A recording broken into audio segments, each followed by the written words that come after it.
to everyone for coming out to our group author reading. This reading is brought to you by Strong Women's Strange Worlds, which is a group of authors supporting authors. Our mission is to elevate the voices of women and other underrepresented gender identity authors of science fiction, fantasy, and horror through events like our bi-monthly virtual quick read sessions. You can find out more about Strong Women's Strange Worlds in the handout we've provided in the chat and by visiting our website, a link which will also be added to the chat, which is strongwomenstrangeworlds.weebly.com. And I'd also like to take a moment to thank those of you who have made a tip jar donation. We appreciate you guys so much. I am your host today, Kate, and you can find out more information about me in that handout as well. Before we begin, I would like to please note that recording of this session by the audience is not allowed, and recording of electronic communications, including Zoom meetings and webinars without permission, is illegal. Today, we will be featuring 6 authors: Victoria Dalpe, Silk, Jazmyne, L.E. Daniels, Angela Acosta, Tiffani Angus, and Kristine Smith. Each author will have 8 minutes to read. Our first reader is Victoria Dalpe. Victoria Dalpe is an artist and writer. Her short fiction has appeared in over 30 anthologies. Her first novel, Paradise Life, will be re-released in 2023 through Nightscape Press. Her short story collection, Le Femme Grotesque, came out in 2022 with Clash Books. She is a member of the HWA and New England Horror. Visit victoriadalpe.square.site. Victoria, take it away. Hello, and thanks everybody for coming. Let me just set my little timer here so I stay on task. Okay, I'll be reading a short story called The Grove from my collection that just came out in the fall, and let's just get right to it because we have time, not on our side. The Grove. When I was 7, I asked my mother where we go when we die. The memory's quite vivid, even down to the details. The soft touch of her fingertips as her hand cut my face, her smile, both sweet and sad. At the time, she'd been sick for a while. It was a wasting illness that had whittled her down to skin and bone. But still, she was a glamorous woman, often wearing robes and silk kimonos, and she kept her long hair loose and wild around her face. When I die, I'll go into the ground, and I'll sleep forever, and my dreams will become flowers and grass and mud and beetles, and my breath will become the wind, and my tears the rain, and my love will be the sun that warms your skin. And I remembered liking this imagery. I went off to play, my question satisfied, and if she wept as she watched me through the window, and if she felt sadness for leaving me, for loving me, it was hers and hers alone. When a few months later, she lay on her deathbed, smelling of sweet sickness, her hair was all gone. Still glamorous, her bald head was wrapped in shining scarves now. I sat by her bedside, and I held her hand, and I remember her hands so clearly because they were rough and crooked like a bird's claws. And they were not the beautiful, soft hands that I loved. But I held them all the same, and I feared for the future. When I die, will I go in the ground and sleep as well with you? I asked, voice small. The realness of her impending death was sinking in the more I looked at her, and I was terrified to be left alone. Her skin was taut across her skull, and her lips were pulled back, revealing her teeth, and she looked like a monster, a mummy. No, my dear, not you. You'll never die. You're something else, something magical and mysterious, something I found and took with me to raise and to love. Though I realize now how selfish that was, as I've barely 7 years with you. I wanted so many more. I'll never die, I asked, and then I remembered being relieved. I didn't want to waste away like my poor mother. It was clear that every moment she spent clinging to life was a painful one. Knowing she fought the grave to spend more time with her daughter was both beautiful and anxiety-causing to one so young. I hated being the reason she suffered.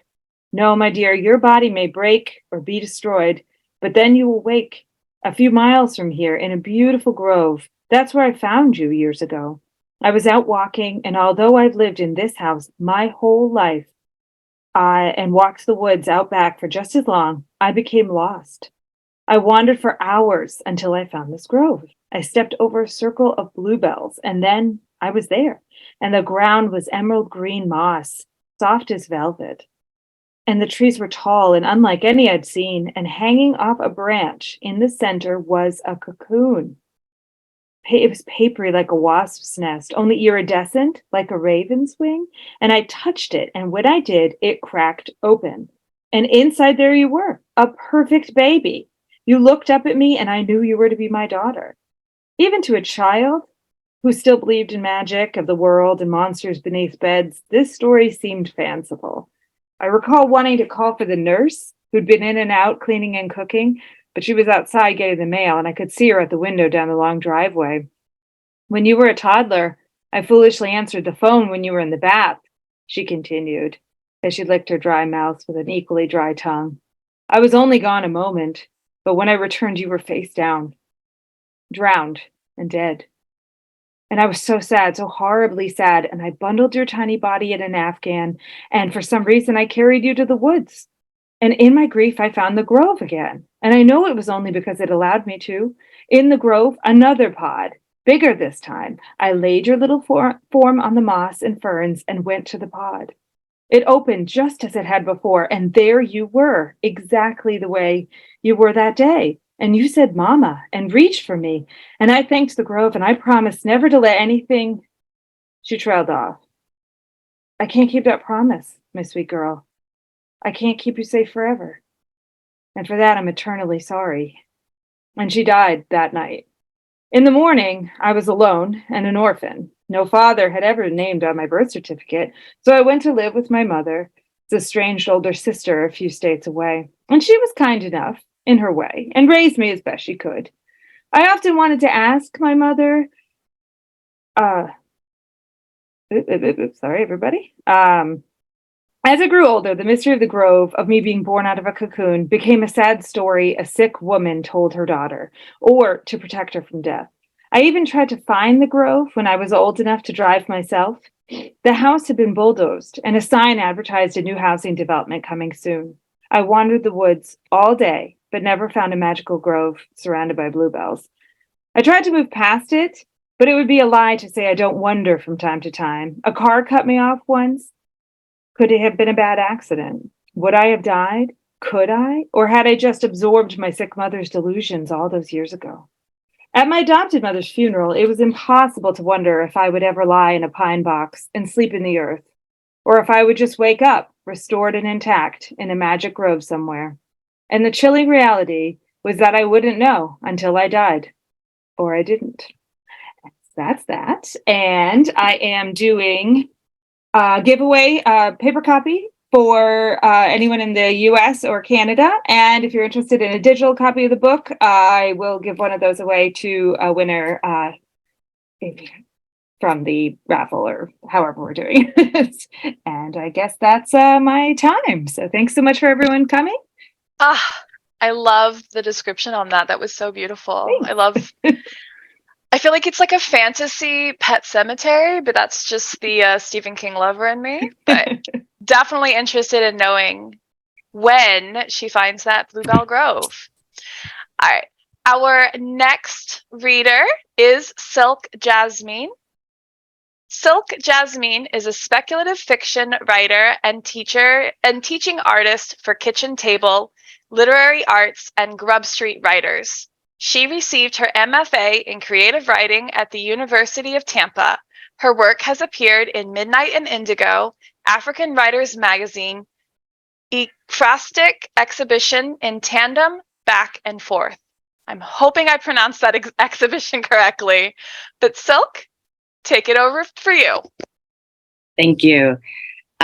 So right now I am working on a novel and stories called Lioness Valkyrie of Ognas. So tonight I'm going to be reading 2 stories. They're fairly short, so they're within the time. So the first story is titled The Sage Apprentice and the Lioness Valkyrie. We met over blood and licorice in 26 ACC. She was 17, I was 18. I was an apprentice of the exalted sage, my Aunt Helen. As a noble and a healer, I was I was at Lioness Valkyrie's naming day ceremony 4 years prior. Everyone loved her, a strong heir to the throne. Many people clapped her father, King Haroon's back or shoulder in awe of her. It was why he and her uncle, the royal guard, allowed her into battle in the first place. Lioness Valkyrie is coming, my mentor told me as we walked down the hall from the main to the royal infirmary. You will be the one to handle her wound. She opened the door for me, waved me into the room. Instead of the usual 6 tables of the main, there were only 2 ash wood ones. She walked to the prepping station to our left and began to collect metal instruments I would need. The royal guard says it's flesh, but it's very, very deep. It's not the wound per se, I told her. She's the future of the crown. She's a patient, my mentor told me. I suggest get focused, clean and dress the wound properly. She handed me the bowl of instruments. Skirmishes are good for business, but bad for the kingdom. The Colossi conflicts had been declared over more than 20 years ago, but every so often rogue bands would cross the northern border and terrorize the villagers of Valheim. The first stop on the way to the castle. Small enough to not need the main army, but still required the appearance of the sentinels, it was the perfect time for her to taste battle and lead a small squadron of her own. Calm your nerves, my mentor told me. I walked to the fireplace in the back of the corner of the room next to the open window. Assess the wound properly. I nodded, wiped the sweat on my smock. I held the tools in front of me in the fire, the flames licking at the metal, warming them, my palms moist from the temperature. 3 men carried in Lioness Valkyrie. Here, I told them, motioning to the wood table next to me. My hands were shaking as I washed them in the basin next to the fireplace. What exactly is her wound? I turned and dried my hands. A deep gash in her back. She was crying in pain, her red locks pulled into a messy bun. The weapon? I pulled the licorice from my smock. Longsword. What was the attacker's build? I crouched down so I could meet her eyes. Beautiful brown with specks of gold. Chew this, I told her, extended the root. She opened her mouth, causing a tear to fall. I placed it in, and she bit down. I have you now, I told her. Spirit will guide my hands. She nodded, sniffled. Make sure to swallow. Don't spit. I stood back up. Medium build like mine, one of the sentinels said. I removed the tethered tunic pieces to expose her back. Downward slash. I'm going to remove these leaves now, I told the lioness. That's good information, I said to the sentinel. The wound was bright red like the blood that poured from it. You did good, I told him. I leaned down, inhaled the flesh. Good, no sign of infection. We rinsed and changed both days until we got here, he told me. We debated using fire, but Commander Roy instructed us to only clean and change if we weren't sure.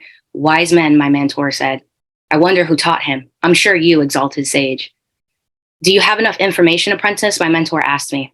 Exalted Sage to the court, mentor to me. I'd been entrusted to her for 5 years.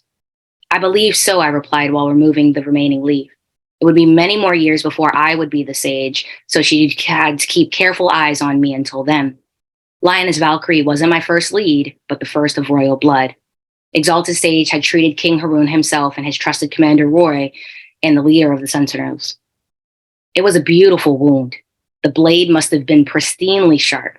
Dermis tissue on full display. Leona's cries had stifled into groans. The licorice doing its job, it was time for me to begin mine. This is going to be painful, I told her as I grabbed the bowl with my mentor's special mixture. She reached for my other hand, grabbed it, and I was almost distracted by how soft it was. Locks at her shoulders, she was a beautiful, handsome heir. Her muscles taut and rippled, her bicep tightening and relaxing, a specimen of human physique. Apprentice, my mentor stirred me. Their essence has that effect, she said. Back to work. The Ognas had lion's blood. The court rumored about how, but only the Exalted Sage, and I knew the truth. I was 16 when my mentor told me that their ancestor had been lost in a dry forest where the tree roots grow on top of the ground. She was scouting ahead and had been approached by a lioness with a black mane. In order to be allowed to keep passing through, she had to be tested. So she extended her forearm and was bitten by the lion. She'd fallen into a deep sleep for 3 days, and when she woke, she found her senses heightened. She didn't know she was already with child. I gave the lioness's hand a squeeze. She squeezed back and then let go. I slowly poured the concoction onto the top of the wound. A growl greeted me. Are you okay? The locks shifted as her head nodded. I used the brush to continue applying the salve down the length of the wood. From left shoulder to right hip, I could see that the same hand grasping the table so hard the wood began to splinter. You have to work fast before her essence takes over, my mentor reminded me. It'd be bad for lion hair to start growing over the flesh, and it would complicate the process. For the most part, Ognas existed in their human counterparts, but when the time called, they could call their lion forward. Lioness Valkyrie, I called her by her name. I need you to hold on. You've probably never had an injury this extensive, but I'll let you know when your essence can take over. Please just keep on holding on. Her hold on the table was released. There was a grumble. I'm sorry, I can't hear you. The licorice thudded onto the table. I need you to hurry up. I'm not exactly taking my time, I told her as I finished pouring. She let out a scream when the ingredients stuck to the dermis. I'm telling my father, she wheezed. I looked at my mentor, who shrugged. I can assure you King Haroon would be glad for me saving the heir's life. I grabbed the clean cloth and began to pat away at the excess liquid on her back, the muscles responding. Well, that's good. Looks like the nerves aren't damaged, I said to my mentor. She nodded, handed me the fishing wire and metal hook. Now it's time for the salve, I said to my patient as I dug my fingertips into the greenish cloth. I traced lightly over the edges of the wound where I'd need to put my thread to sew her up. How does it feel? Even better than the licorice, she replied. Can I keep this? Absolutely not, I paused. Lioness Valkyrie. Oh, now you choose formality. Would you let me work? She was handsome. During the spring solstice, she'd sat next to her father in gold tunic, exposing biceps that looked like they'd been carved by the blacksmith. She caught my eyes over the rim of her golden goblet with rubies. We'd been sharing moments like that for years. The only time I was able to congregate was formal events because my studies were all consuming. Yes, that should be sound, my mentor said. Lioness Valkyrie, shaky hands are for an uneven scar. My hands are not shaky. I looked down to see them trembling. I took a deep breath and whispered, Spirit, guide my hands and allow them to be a vessel for this work. Ashe. Thank you. Oh, I loved the descriptions in that. I love this like visceral, like on the one hand you're doing surgery, but also she's real cute but like look at this cut, but also like maybe she's a lion. I mean, it's like a Tuesday for all of us, right? All right, our third reader is L.E. Daniels. L.E. Daniels is an awarded poet, editor, and author. Her novel, Serpent's Wake, A Tale for the Bitten, is a notable work with the HWA's Mental Health Initiative. She co-edited We Are Providence, which made the Bram Stoker Awards preliminary ballot and is currently shortlisted for an Aurealis Award. Take it away, L.E. I'll also start my stopwatch here. Thank you so much. And thank you for joining us this evening. And this morning. I'm thrilled to be here. I'll be reading from a story also called Silk from the Hush, Don't Wake the Monster anthology, which is a Stephen King tribute. And we were asked to align a Stephen King story as our inspiration and then springboard into our own story. So I chose The Mangler, which was published in his 78 Night Shift collection. If you're familiar with the story, it's about an industrial laundry press exposed to a series of elements, nightshade, a bat, the blood of a virgin, summoning a demon that possesses the machine, and it breaks free and inflicts violence upon its workers. My kind of jam. So this is a horror story. I was inspired also by my grandmother, who was the child of Italian immigrants and survived polio, and found herself working in a silk mill as a child. It was her first job at age 5. Silk. And I'll be popping through a couple of timelines here. So first, 2010, the Carriage House home for aged women in Spectacle Cove, Rhode Island. Memory is a bloody thing when you've lived snarled with secrets too long.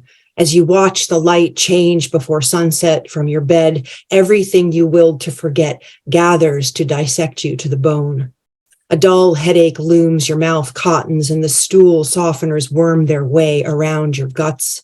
Still, before it grows dark, you think of a son who doesn't visit, but pays for a bed beside the window where the bay shines gold. It gives you something to look at besides yourself, and you watch the sifting sea as if through a telescope from the moon. With hearing aids out of reach on the bedside table, the low pulse of what's left of sound is punctuated by distant screams, and your heart responds with a shudder. Your fellow residents are howling. Sundowners, their psychotic episodes plume as the sunlight fades. Like them, you're receding from this life piece by piece, but one thing tethers you to this bed.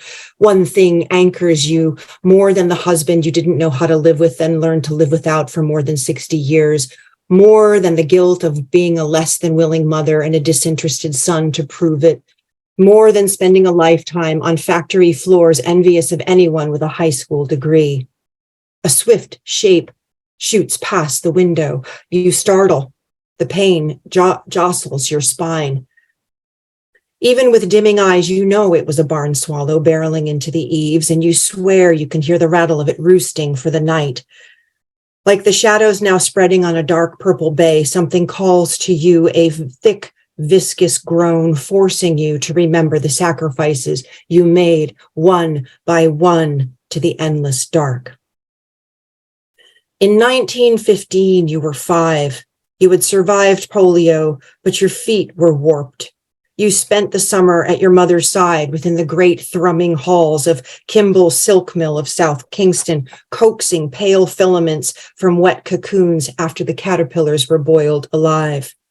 I skip a portion here. 5 years later, after a short, difficult time at school, you return to the mill and join the night shift with your mother, ensuring silk threads never broke, feeding rows upon rows of spools that never stopped twirling in their hunger for more. Your mother ran a line of looms through the night while you clopped along the wooden floor in oversized boots. A few months into your job, when the moon shined dusty and fat through the long factory windows, you were replacing the spools when a peculiar movement in the rafters caught your eye. You paused at your cart. A little bird twitched in the beams above the clattering machines. It was panting, revealing a mouth the color of marigold. You knew that if that bird pooped into the silk threads below, the damage would be docked from your pay. It fidgeted on the beam, and you saw from its dark points that it was a swallow. You threw open the mill windows against the moon-soaked night, and when Nicky, the sweeper boy, circled a row of machines trying to look busy with his broom, you signaled him. "Nicky!" You shouted over the din. "Get a ladder." You held his ladder steady against a pillar while Nick climbed with fluff and lint stuck all over his woolen short pants, his rump in your face.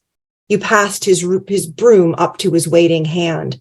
Nick swung at the bird, hitting it harder than you'd hoped. It fell, stiff with terror, black, shiny button eyes flashing as it tumbled into the web of wriggling threads, tangled into taut wires of silk, little wings twisting asunder. The spools spun, twirling and whirling, and the bird rolled, ugly in its writhing and threatening to pop several silk threads all at once. Swiftly, you left the ladder and reached into the shivering threads for the bird. You turned just in time to see Nick fall hard against the wooden slats of the mill floor, the ladder crashing on top of him. Cradling his head, Nick revealed bright red fingertips as blood oozed and dripped into the floorboards, and when he stumbled to his feet, he left a crimson smear where he fell. Billy, the floorman, appeared out of nowhere and caught Nick as he staggered. "You two palookas," Billy shook Nick by the shoulder. "What is this mess?" "A bird." You reached into the threads again, your heart pounding. Nick looked like he was fighting off tears. Billy touched his head and sent him home. The row of machinery paused for a whole of 60 seconds. The stillness around you was like a church, even though the other rows were humming. You parted the threads to tease the broken bird free so it could die in your hands. When the machinery heaved once again into action, a hiss filled the air and you were terrified. The floorman would blame you, but he didn't. He just pointed to the feathery mess in your hands and said, "Don't take it home and eat it. I know what you guineas are like. Clean up the floor." Billy walked away from you, taking the ladder with him. The bird in your hand was soft and warm, and Nick's blood on the floor shone bright red. You bent closer to look. It was swirling. It was cascading down like a drain. The floor hadn't seen a lick of oil in ages, and it was pulling the blood right down into its pith. Peering closer, you felt something heave like a ripple in the air or across the walls. You weren't sure, but when you looked up, the machines whirled faster and spun cleanly without any evidence of disaster. You pocketed the bird, and by the time you returned with a bucket and brush, the bloodstains were gone. You stood there in disbelief, wondering, did you have the right aisle? You did, but at the end of your shift, there were 60 spools over the usual count, all feeding into the looms in your mother's section. I'll stop there and just hold up my giveaway. I have 2 copies of We Are Providence, which is up for the Australian Aurealis Award currently as a finalist. One for someone maybe in the Australia Pacific area and one for anywhere overseas. Thank you so much for joining us. And thank you, ladies, for putting this together. That was horror in all the aspects, which is like my AbFab fave, so guess who's entering that giveaway? Our 4th reader is Angela Acosta. Angela Acosta is a bilingual Latina writer and Iberian studies scholar. Her work has or will appear in Radon Journal, Shoreline of Infinity, All Worlds Wayfare, and Space and Time.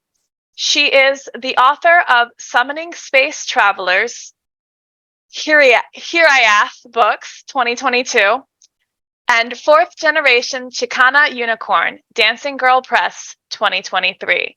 Hopefully I at least got close on that pronunciation. But Angela, whenever you're ready. Thank you so much. I'm pleased to be here listening to all your wonderful short stories. So today I'll be reading my story, May We Be Named, from Somos en Escrito, the Latinx speculative literary magazine. If you're interested in reading this story in full, since the current published version is bilingual English-Spanish, I have a full English translation that's in the giveaway.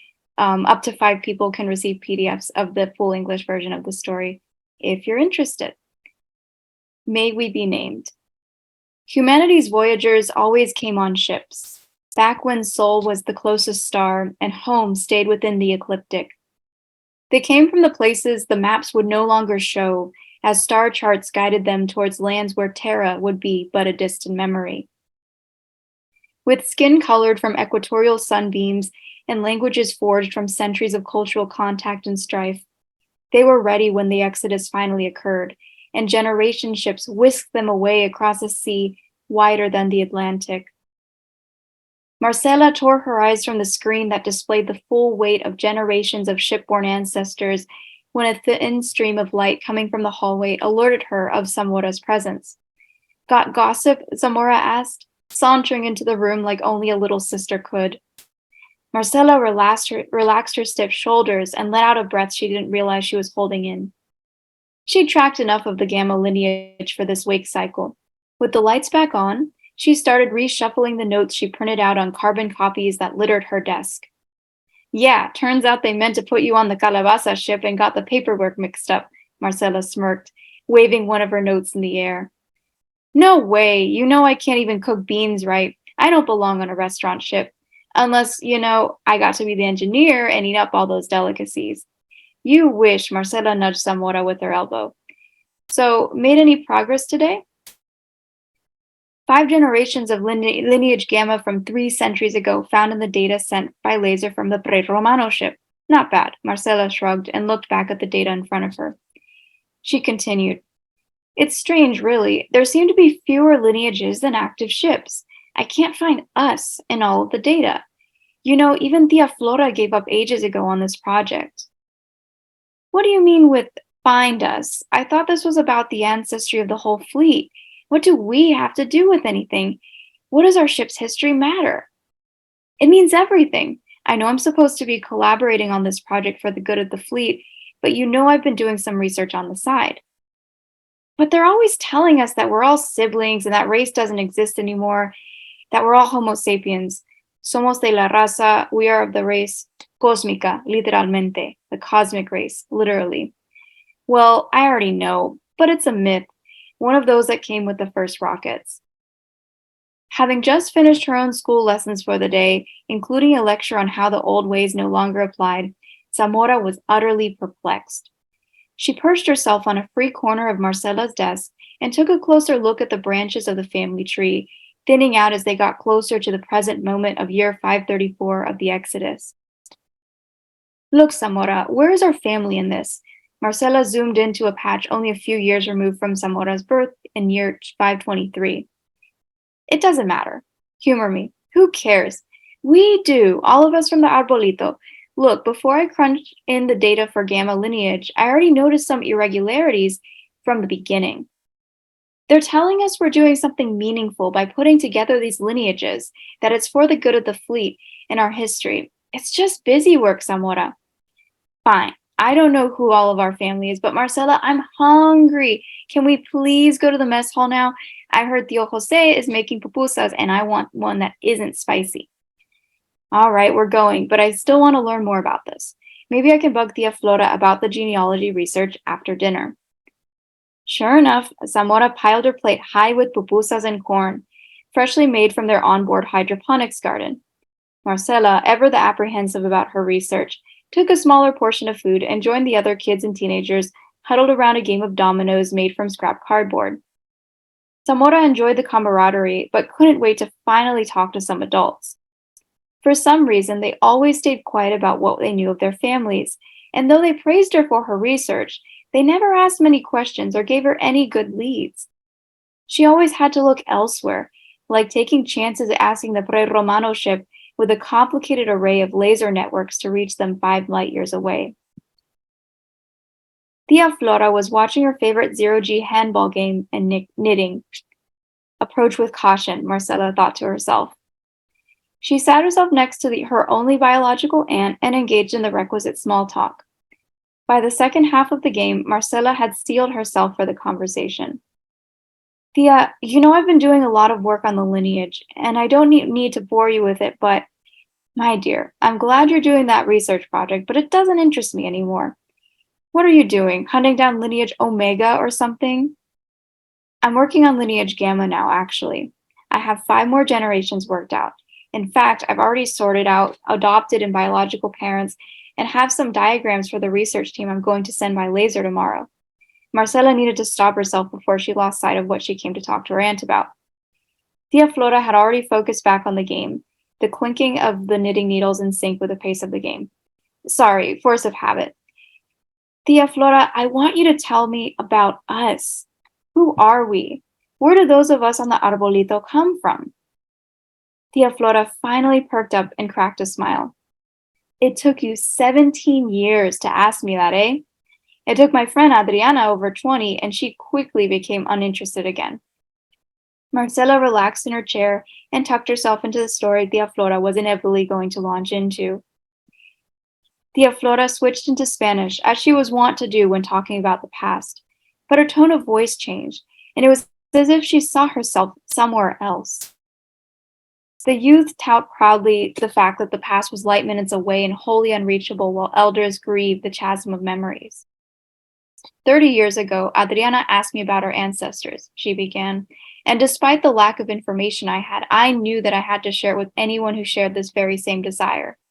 I imagine even little Zamora knows how to recite the official history of who we are, right? Marcela smiled. She was just telling me about them based on what she's learning in school. Well, Adriana told me a phrase that will never leave my mind. She told me that she had enough of the histories of the Exodus and its tree branches, and that I don't want your tender history. Give me the truth. So I did. Tender history, huh? Is it though? Now that I really think about it, it's a fairy tale. I've always wondered about how the data we received on these family trees and why I could ever find myself on them. And to read the rest, you can go to my story on the Somos en Escrito site or sign up for the giveaway for the full English version. Thank you so much. Girl, you can't. Everyone that's heard me MC knows that at a certain point, I just get real irritated with the 8-minute limit and say, no, let's kick all the audience out. And all you authors just read to me. So just saying, I could kick everybody out and you could finish that story for me. No, can't blame me for trying. Our 5th reader is Tiffani Angus. Tiffani Angus is the multi-awards finalist author of Threading the Labyrinth and co-author of Spec Fic for Newbies. She is the co-director of the Underhill Academy for SFF writers and is currently finishing an apocalyptic novel as well as a spec fic for newbies volume 2. She lives in Bury St. Edmunds, England. Tiffani, take it away.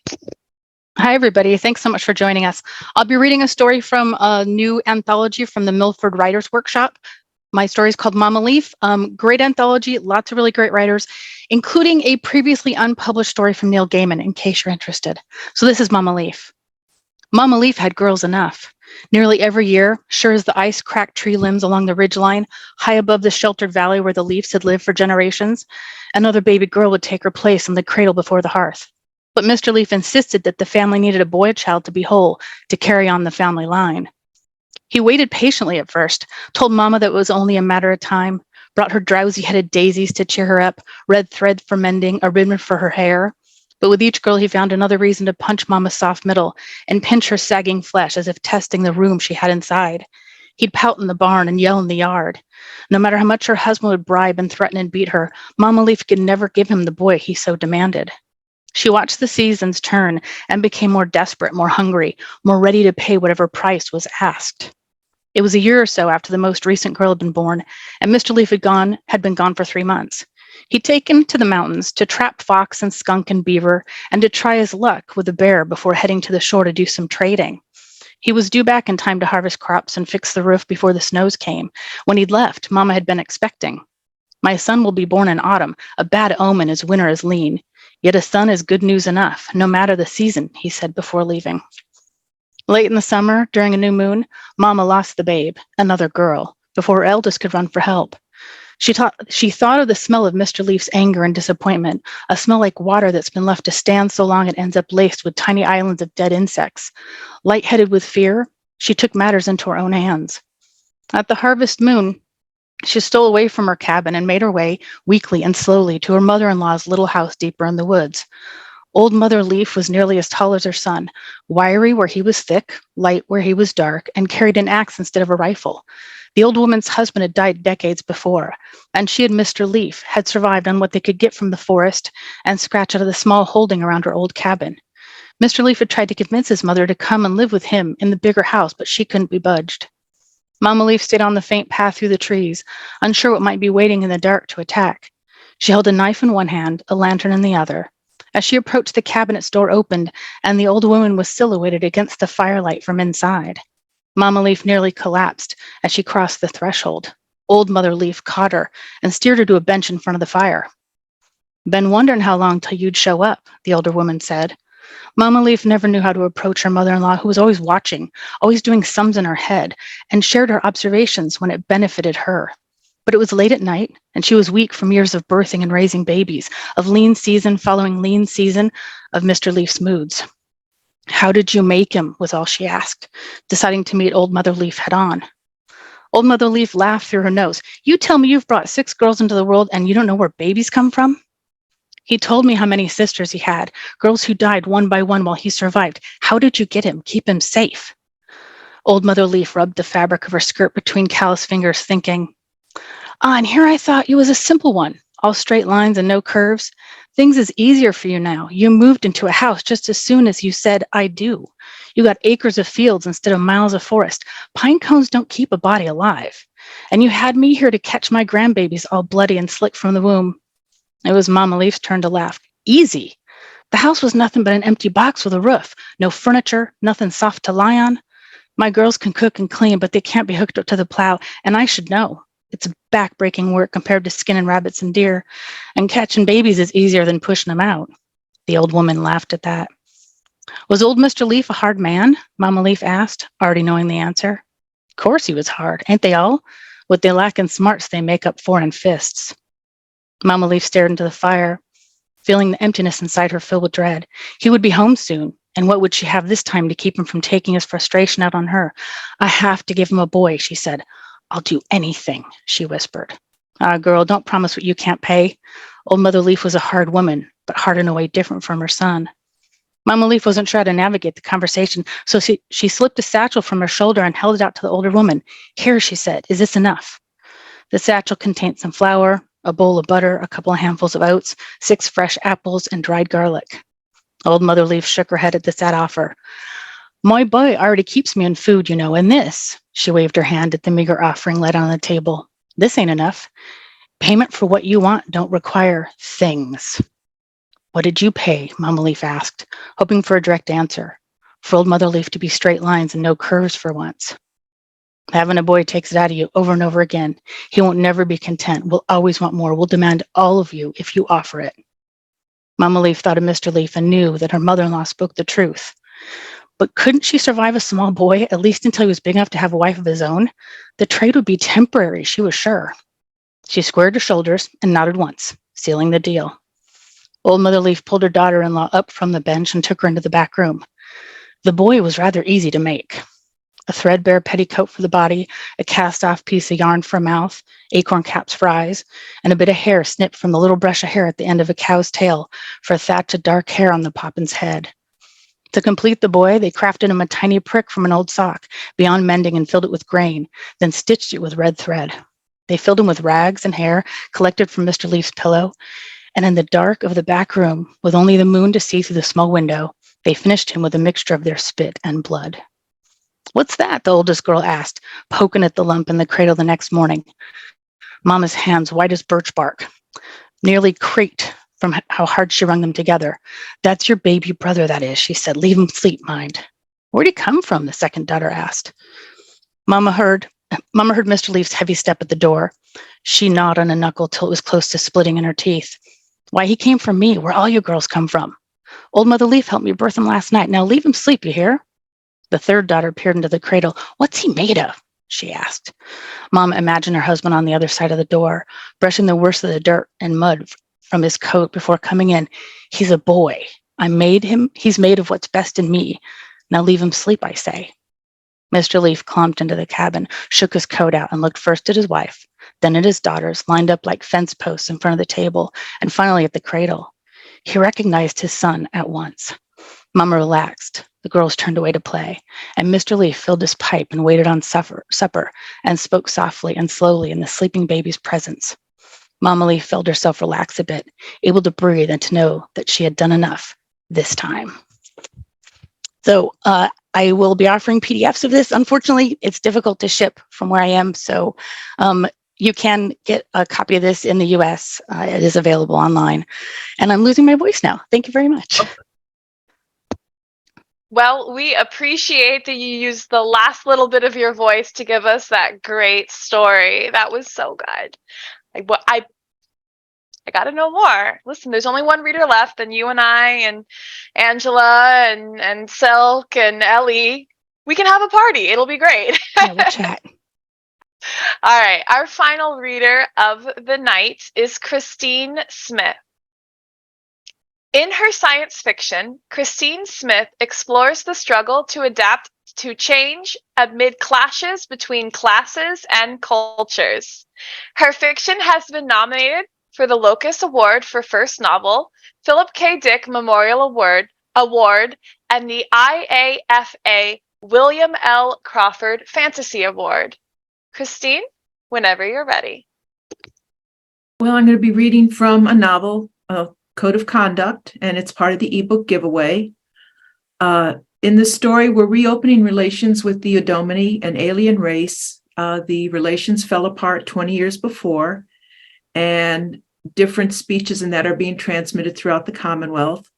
My protagonist, Janny Killian, is one of the reasons those relations fell apart, and she's been on the run ever since.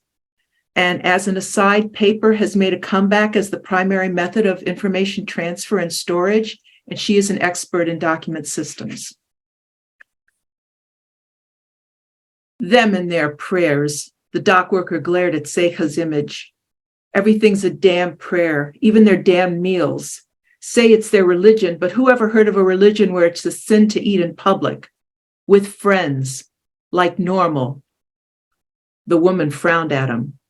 Eating's different for them. They store food very carefully and keep records of where it comes from.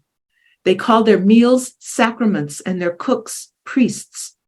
They eat by themselves and pray the whole time. Very ceremonial, very precise. She nodded knowingly.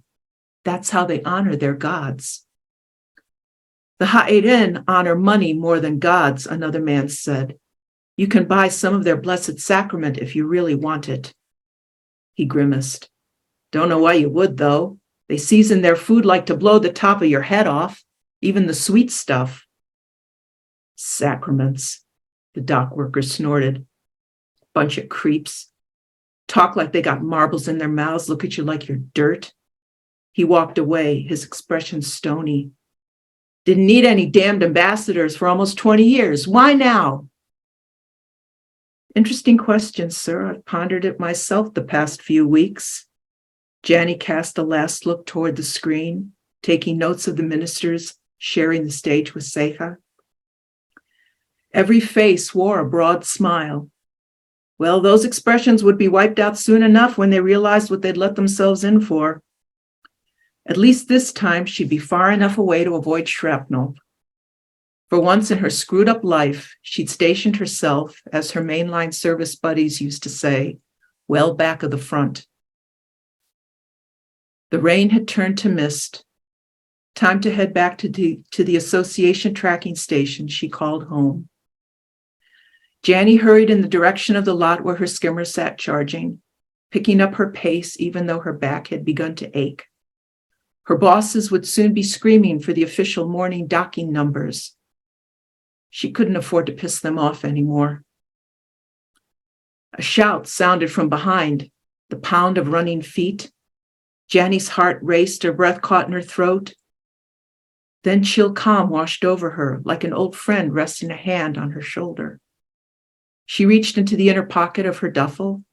Her hand closed around the grip of her old service shooter. She turned, only to see the desk clerk from the hostel racing toward her. Geez, Corey, wake up! The young man slowed to a gasping halt. I need to talk to you. Janny withdrew her empty hand from the duffel and tried to smile. Boy, you look wrecked. The clerk's voice dropped to a whisper. You get those old farts you work through that audit okay? As always, Janny replied. You know, he leaned closer. There's a doe here from Southport Consolidated, Jazmyne blonde. She's looking for doc techs. Pass her exam, she's offering registry-level jobs. So? The clerk rolled his eyes. You dummy! You're the talk of the merchants, my manager says. All the paper you vet is so clean it squeaks. 6 months on the job, not one observation from Gov Hall. My manager calls it a miracle. My bosses call it something else. Janny's smile faded. The word verifier hadn't been said aloud at the morning's meeting, but the mute accusation had hung heavy in the air. Government spy. They think I'm a government spy. If they only knew. Janny glanced down the street where the crowd still gathered in front of the communications shop. I'll think about it. The clerk sighed. Yeah, well, don't think too long. She's checking out tonight. He shook his head. Registry level jobs. Just think. Exterior ministry on Amsun. Maybe even Earth. He punched Janny's arm. Registry. That's the top of the tree.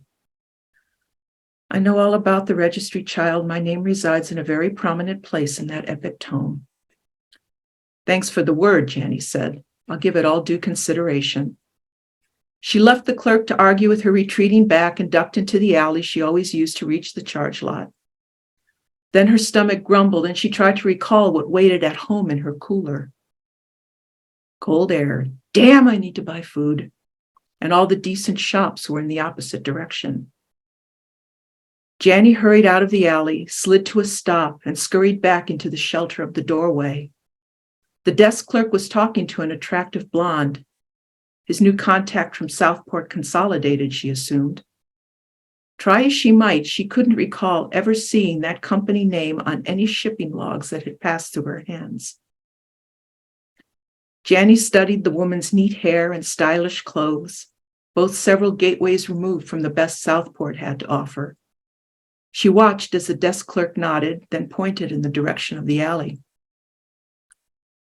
She backed down the passageway, her sore back protesting every stride. When she reached the other end, she looked up and down the street, ducking into the shadows as a passenger skimmer drifted by. She listened until she heard only faraway street sounds and knew for certain that she was alone. Then she ran. That's it. Then she ran back to the Jam and Blonde to take advantage, to start the new adventure with cushy, jobs and food. And I'm writing the whole thing in my mind. You fill me in later. Tell me what I got wrong. All right. Well, thank you so much to everyone for coming out tonight.